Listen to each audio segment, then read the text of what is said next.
This is the peakcast presented by Strive 365, where we strive to eliminate childhood trauma while equipping youth to become resilient and better our community. We discuss social and emotional issues affecting today's time while bringing you experienced leaders to discuss diverse topics in a fun and informative way.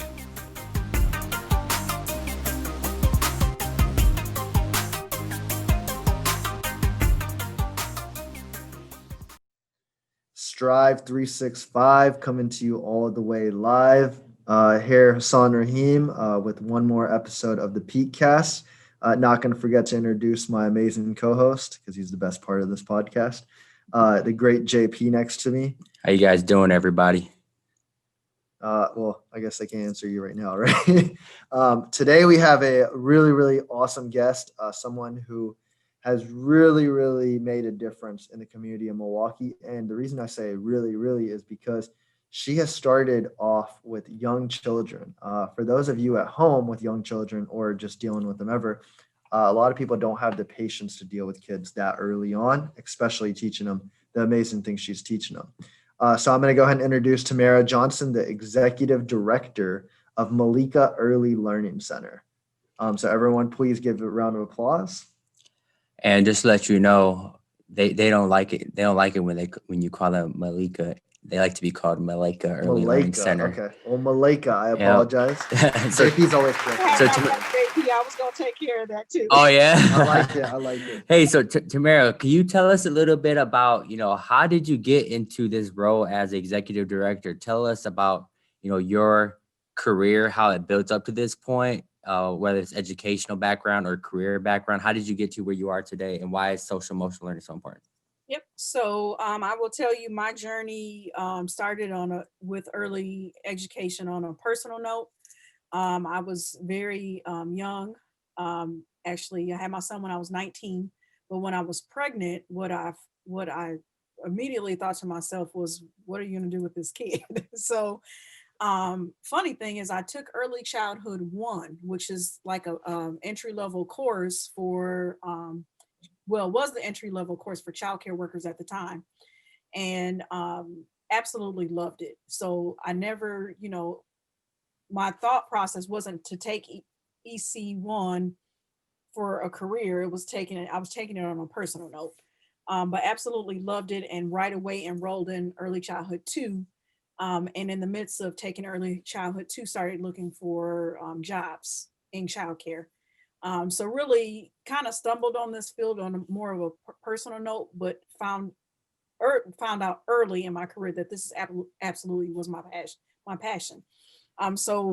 Although working with children and families can be sometimes stressful, it's some of the most rewarding work, and it rarely feels like work to me because it's my passion and I'm doing what I love. So that's kind of where my career started. That's how I got here as it relates to early childhood education, and just have had several opportunities throughout my career, whether it be childcare, family services jobs or other things, or I even worked at the district at Milwaukee Public Schools. So just have built my career ladder in a leveled way, never went from A to Z, just kind of walked through my career journey through the ranks.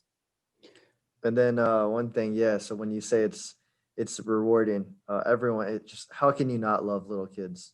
They're so innocent, so sweet, and whatever you teach them, they're so innocent in learning it that whatever you tell them, they're taking it, and it's just amazing to see their growth. So I absolutely applaud you for doing that. And I know sometimes it can be difficult because their energy is so high. But I think little kids, just seeing them reach their peak is just one of the best things ever. Yeah. And that's why the social and emotional piece is so important and crucial for young kids, because like you said, they take everything in, they're sponges. Mm-hmm. So if you can, and I know we'll talk about the work at Malaika soon, but for younger kids, if you can really hone in to both their academic side as well as the social and emotional side and couple those together, you lay the foundation for a successful person. And that's why those skills are critical for social and emotional as as early as when they're infants. So Perfect. So as we transition to the main topic of proactive versus reactive, we like to do a transition phase where we call it the facelifts. And it's using one of Strive's key values, FACES, which is foster resilience, act with empathy, cultivate change, establish trust, or serving youth. Can you use one example of how you have used one of our values in your career or your life in general? yeah. So I think the if I had to choose one, it would be cultivating change. I will tell you, so Malaika originally opened its doors in 2003, and was actually the program opened. It was to service children and families 6 weeks through 5-year-old kindergarten, and so really held on to that vision until about 2015. And that's when we started having conversations about expanding, which you all know. You all have joined us in the partnership after after Great by Eight, and that's what we coined it as, Great by Eight. And it basically is, we provide programming to ensure that our children are great by the age of 8. And so in about 2015, discussions, planning, and groundbreaking for an expansion onto our building so that we could include first, second, and third grade. And I think that is where I think in my career, I've displayed cultivating change, not only as a leader, but as a leader of an organization where you have the ability, you have the vision to be able to do something innovative and make it work. One thing, again, the younger you start with children, the greater the success is with laying the foundation for certain things. And we were doing really good with our children 6 weeks through 5-year-old kindergarten, and said we need to keep them longer. Yep. That's foundation for building the social and emotional piece. We did really well through 5-year-old kindergarten. Now let's build on the academics all the way through third grade so that it's really solid. They have a true solid foundation as it relates to social and emotional skills as well as academic.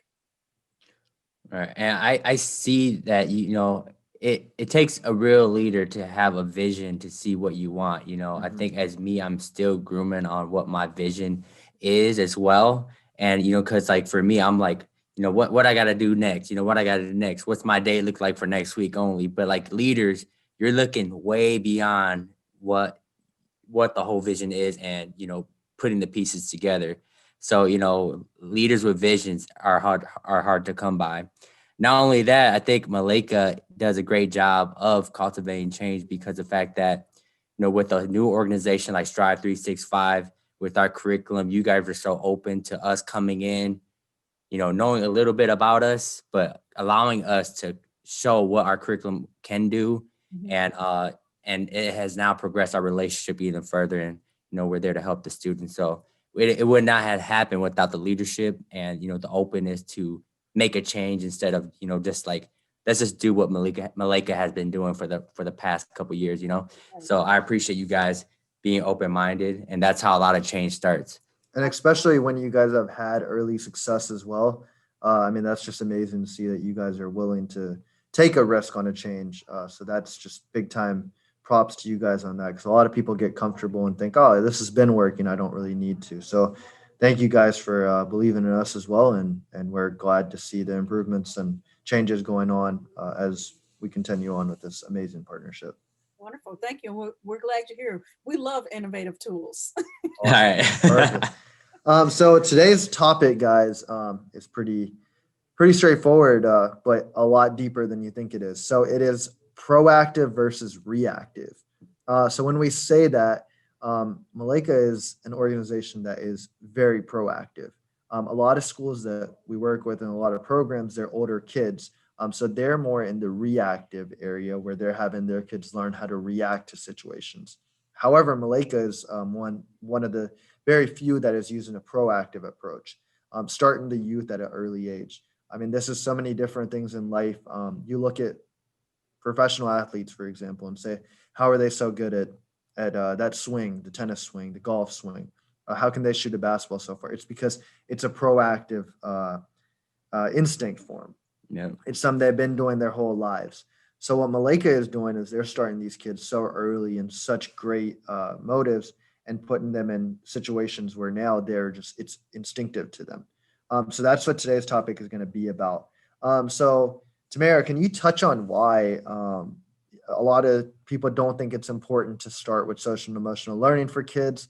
They're just saying, hey, we got to get them to learn their numbers, their ABCs, whatever, just basic skills, which are always important as well. However, you guys have an importance, really emphasis on social and emotional learning and life skills. Why do you think it's important to really put this emphasis on them at an early age? And why do you invest time, money, and effort into this particular age group? So if I'm going to talk about self-regulation, that's where we're going to start. And I just the things that we see in today's society, most of the things that aren't going well, I'll say that, are really built off of individuals who lack or have a hard time with their self-regulation skills. So one example, if you think about the different things that negative things that are happening in our communities, they stem from people not being able to do a couple things, make proper decisions, or they're in situations where they don't know how to react, and they're reacting off of just the emotions at the moment. So different things like those are examples of self-regulation skills that might not have been fostered as well as they could have been when that individual was a very young child. And so that's why we spend so much of our time, energy, focus, everything on not just the academic side, but also the social emotional side, because we know you can have the most intelligent person in the world, but if they lack self-regulation skills, some of that intelligence may or may not matter in certain situations. So really fostering those two. Plus, we live in a world at Malaika where we take care of a whole child. You can't take care of an academic side and not the social and emotional side. So we try to balance everything that young children need, not just one over another. They're both important. And in our eyes, they're equally important, just for the reason I just explained. You can have a person who's absolutely a genius, but they do not know how to function in the world, which you need both of those skill sets to be successful. The other thing that we think a lot about with our children is we want them to go into society being very productive. And so you'll hear people talk often about soft skills. We call them essential skills. And they're basically things like, being able to make decisions, your how you get along with people, all of those skills that are feel-good skills, or things that are connected to characteristics more. And that's why things like Strive 365 and some of the other partnerships we have are really key for our children, because you get those in different arenas. It's not just through a curriculum, it's actually through a sport or through music and movement or through other avenues, because all children aren't going to learn self-regulation skills the same. And so that's why we like, when I mentioned we like innovative tools, that's why we like the different things that we're able to enrich some of the social emotional skills for young children. I like how you said like how each student is not the same, and that's why you have variety of platforms for them to learn SEL. We're developing it's called Peaks and Valleys, where basically once you start as like, a core, but like as you come out of your peaks and valleys, each person is different. I have to show you a diagram of that. I can't really explain it, but yeah, I like how you explain that. Every student is different, just because you're one color, one race or something like that does not mean, your experience is the same types of experiences. And so I really like that approach. So when you guys talk about, your SEO programs, what kind of initiatives are Malaika engaging in regards to, getting students more engaged in SEO? What programs?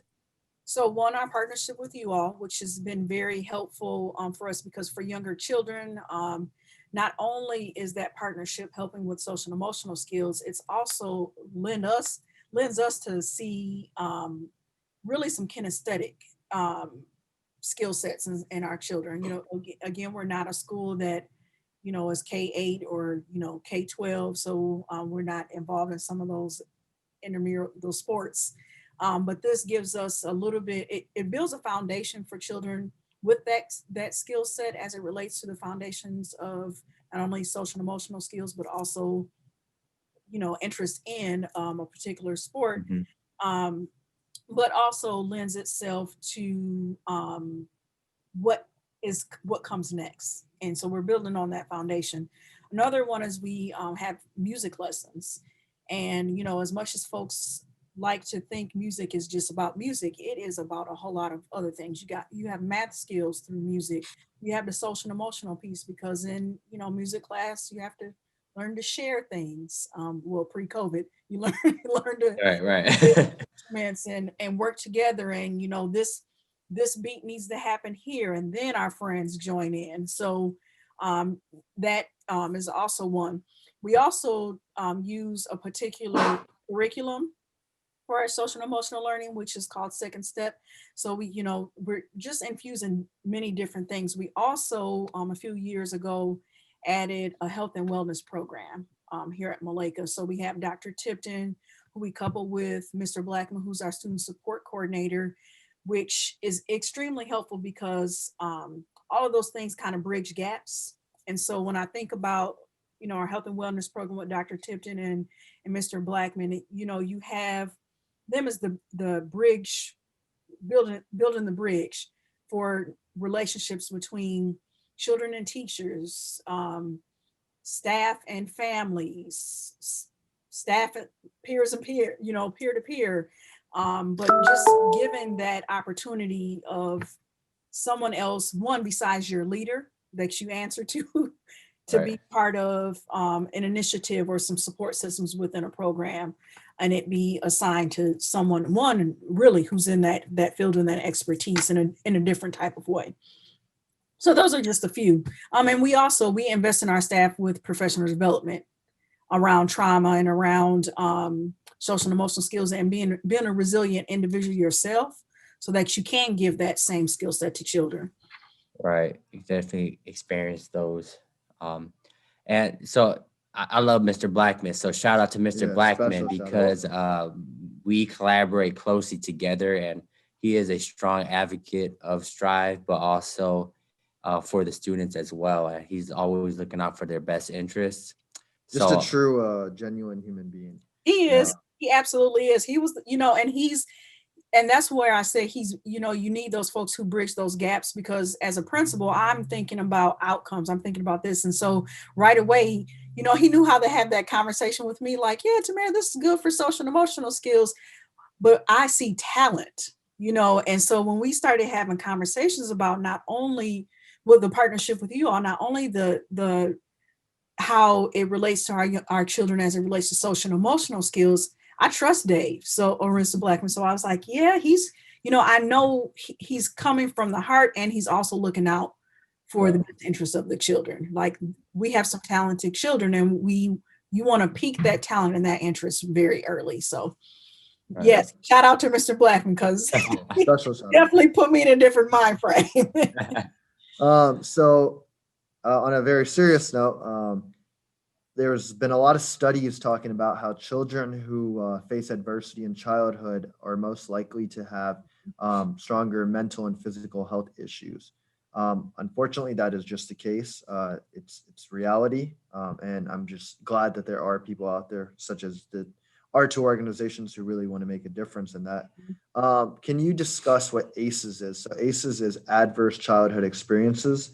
And it's a test, for those of you who don't know. It's a test that you take and you figure out the score. So the higher score you have means you've had more trauma, or had more situations or points that add up to saying that you've actually been more experienced to trauma. Can you talk about how important it is to building relationships? Because a lot of times the problem is when you go through so much trauma, there's a lot of people have caused it, experiences have caused it, but it's tough to trust people during those times. Malaika has a staff that I believe is very, very trusted by their students and all their partners. That comes from us. Absolutely, we trust you guys. So how do you build that? And how do you find a staff such as a Mr. Blackman, yourself, and other people around that you know you can trust to be dedicated towards helping students in their fight against trauma? Well, I'll go back to one thing I think is extremely important because we all come with those as well. So we've actually gone through training here at Malaika. We probably at least 4 years back. It's been quite some time, where we did take the trauma informed training, and we continue to engage ourselves in professional development opportunities that connect to trauma, so that we continuously are looking through the trauma informed lens. We might not call it that, we might call it something else, but we definitely pride ourselves on keeping on track with that. I will tell you that you are exactly right. Building relationships is extremely important. To me, that's number one. Anytime, even with our partnership, it started with us building relationships with staff, because you can't offer something and just say, hey, this is what we're going to do, and expect everybody to have buy-in. So I think back to our early days of the partnership, and what we did was you all came in and we actually did a couple of activities with staff during a staff development day. And I think that was key. That was absolutely key, because even the classrooms who have younger children who weren't going to be part of the partnership still remember that and still know how they can support what happens here, even if it's not their classroom, and understand why it's important. So, building relationships, you have to cultivate some of that, not just by here's something good, let's do it. Let's do it. It's really about getting to know each other. So that was a perfect opportunity for us to say, we would like to do this, and these are the folks who are going to be involved. Hey, let's have some fun together. But while we're having fun, this is what our children will be exposed to, because then it becomes trustful. It's not like you all were just coming in and saying, we're doing this today, everybody follow along and do. You build those relationships first. And that's where those bridges are important too, where you have, you all came in and did those activities with us. Then you have Mr. Blackman, who's there, who continues to carry it out. So that is the bridge that keeps that partnership and those relationships keep going. Extremely. Yeah, definitely. Because, like teachers nowadays, they have so many things to do. And if we're to come in with a book like, here, you guys got to read this, and here's your curriculum, and do it one lesson a week or something like that, everyone's going to be like, that's more work on my table now. You know what I mean? So I definitely understand their pain, because, teachers put so much effort planning their days.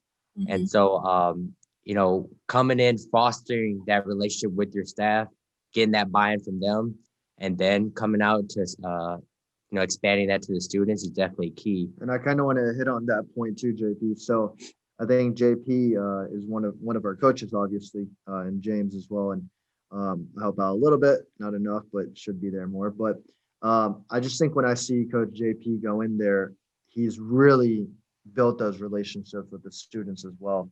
And if they don't see him for a little bit, they're like, oh, Coach JP's here, and they're really excited. And I think that comes from like what you're saying, Tamara, is until you don't understand what the student is talking about, or what they're feeling, or what they're going through, or just who they are, it's hard to build that relationship, because each student is so different, and they have a different personality, different life experience, going through different situations, whether it's at school or at home. So it's important to really bridge that relationship and say, hey, like, let me understand you before I just jump in with, like JP saying, the book and saying, this is how I'm going to do it. You want to first kind of get to know them, and then you go into the book. And I think that's the same for staff too. So if you think about ACEs, although it's about adverse childhood experience, that expands. Children have those, and then you have adults who have some unresolved childhood trauma issues. So the more that we understand not just the children, but also the folks, the adults who are, providing care for children, the better off we all are.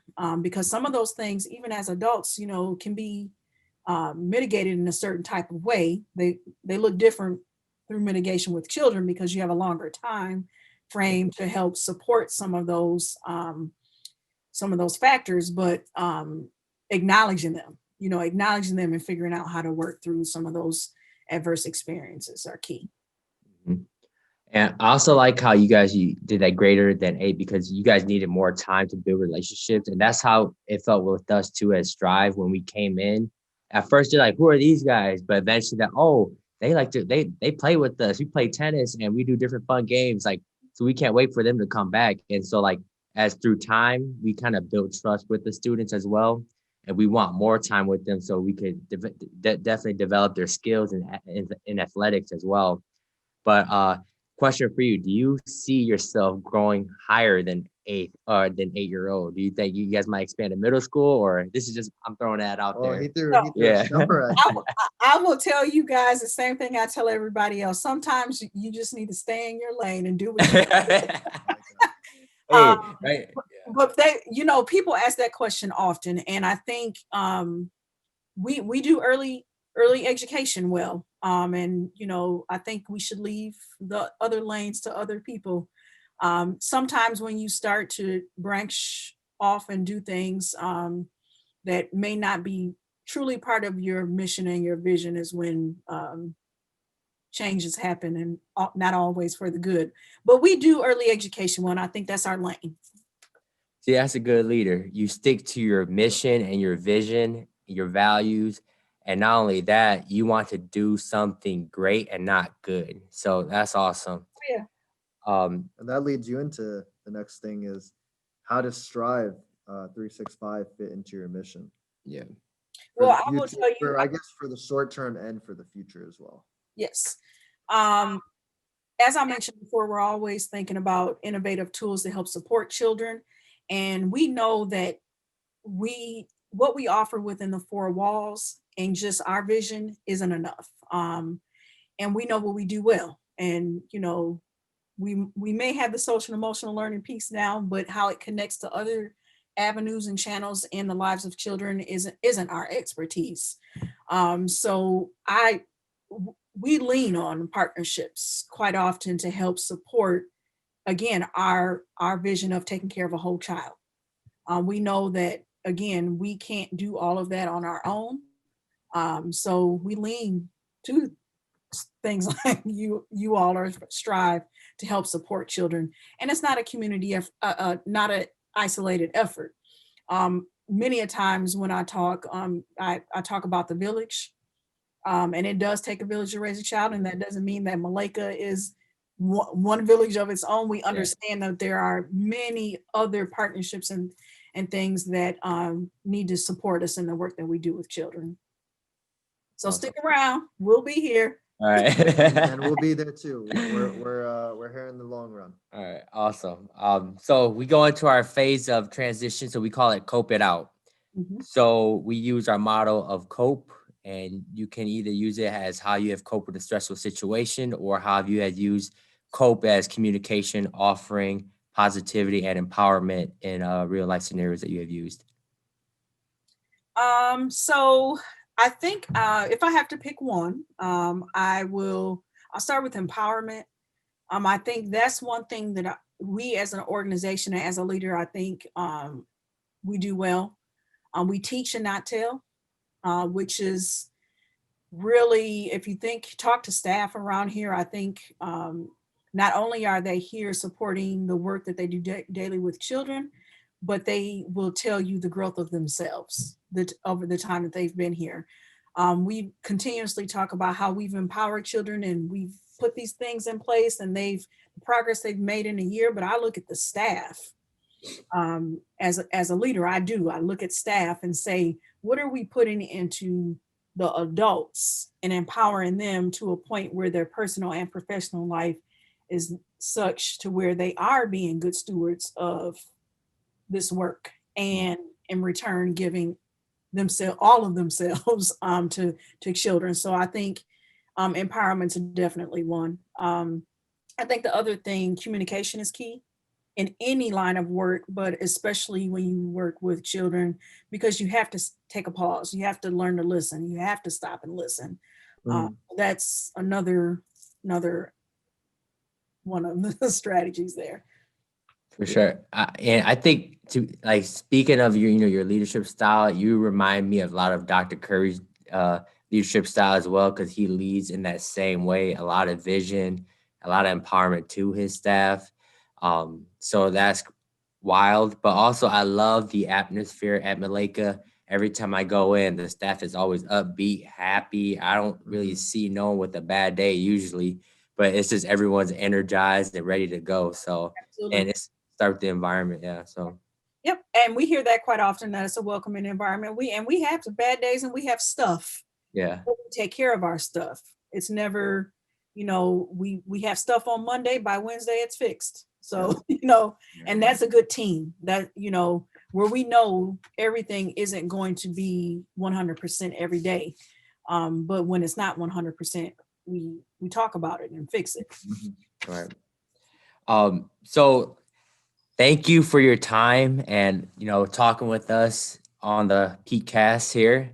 So you get a bonus where you get a chance to promote 30 seconds of whatever you want to promote. We like to call it shout it out. So you got 30 seconds here. I'm gonna get the stopwatch. He's a stickler with the Hey, timer. let me get myself together. So prepare your little pitch. 30 seconds. You get to shout anything out you want. All right. 3, 2, 1, go. So my first shout out goes to Mr. Blackman, because had it not been the conversation that he had with me in regards to what our other things that our children need besides academics, we wouldn't be in this partnership. So shout out to Mr. Blackman. My second shout out goes to our founders and Malaika as a whole, staff, all of our stakeholders, staff, children and families, because we absolutely are ensuring that our children are great by the age of 8. And so with that, I want everyone to remember Malaika strives to be great by 8. I like how you added strive in there as well. That's awesome. And she had the little the rhyme, strive by 8. Yep, Yeah, I like that's that. good. That should be our partnership slogan right there. Oh yeah, our pilot program we take across the country. Yeah, love there it. you go. I love it. Because I'll tell you guys are on to something that I think at some point, those who aren't thinking in innovative ways, they will have to, especially given our current situation. After we come out of this, Yep. Things will absolutely have to look different for social and emotional for everybody. Mm-hmm. Absolutely. If they wanted to or not. Yep. Yeah, have to. And we hope that you guys can take this podcast and really use it for your knowledge, skills, and just growth as well. It's not every day that you get to hear from leaders such as Tamara. So Tamara, thank you so much for coming on here and speaking and just giving our viewers and listeners something that is so unique and something that's really going to help them grow as human beings and possibly help them become the leaders that we need in this world. So thank you so much for that. Thank you guys very much for all that you do as well. Thank you. Yeah. So I just want to give, I hope you guys, what you took away today was that, yes, sometimes it is risky to take changes, but when you're a strong leader and you believe in what you really, your vision is and your mission, and you stay true to that, it's okay to sometimes take risk.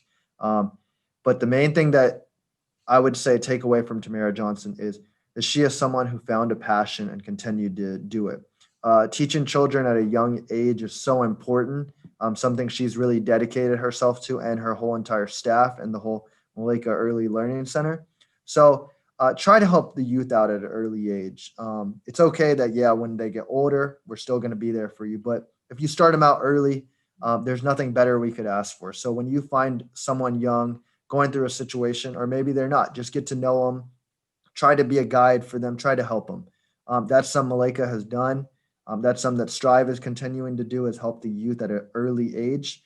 We want to be there for the youth. And that's the biggest takeaway I would say for today's episode is find the youth and help them through any situation they're going through, because they are our future. They're going to make a difference, a huge difference towards the next generation and many generations to come. So continue to support the youth and give them all you have.